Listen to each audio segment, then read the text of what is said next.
You're looking live again at War Memorial at the Sobrato Center in San Francisco. Dons fall by 12 to Pacific. George Devine, Amy Tooley back with you. And Amy, Shannon Powell, a very impressive game today, almost in triple-double neighborhood.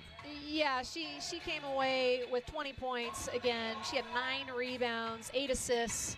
Just a phenomenal effort by Shannon Powell, senior leadership. I think she's really carrying this young squad on her shoulders, and she's doing a great job, something that the whole team should be proud of. And speaking of something to be proud of, Pacific today, second half, Dons had led by as many as 10. The Dons started out the second half really clicking, but Pacific really changed the tenor of this ball game, and Valerie Higgins played a big role in that. I agree. I think the Dons shot lights out in the first half. We're really making a lot of great open looks, getting good looks, driving, drawing defensive players to them, getting easy looks underneath.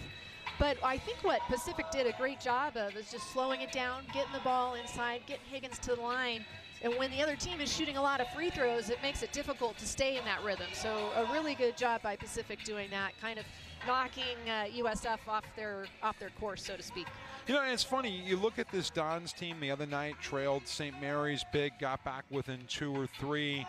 Today, trailed Pacific by 10 early on, took a 10-point lead. They're so close to turning that corner. Yeah, I know, it's true. It was a fun, I really enjoyed, especially the first half. We were talking about the pace was really fun, but good recognition by Coach of Pacific to slow it down like we were just saying. I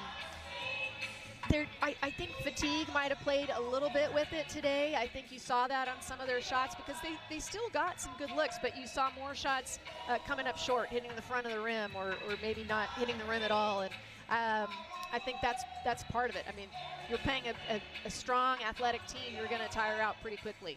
And for Yulia Neal-Watts now, I think she took a big step in the post today. I think she did great in the post. I think there's some fouls there that as a former player, you're like, wait, what? Come on. I mean, I like how they're being more physical, and especially Neal-Watts in particular. They're going to need her to be that in this conference because there are some really strong post players in the WCC.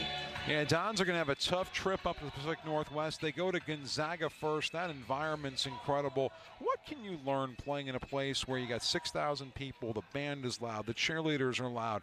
The fans can be a little irritating. How does that make you better as a player?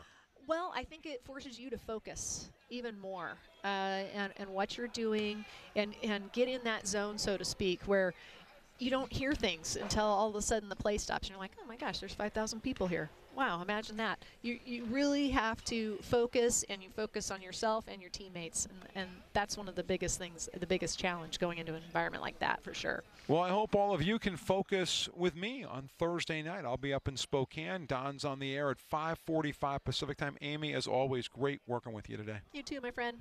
All right, for Amy Tooley, George Devine wishing a very pleasant good afternoon from the Hilltop. We invite you to follow Don's men's action tonight.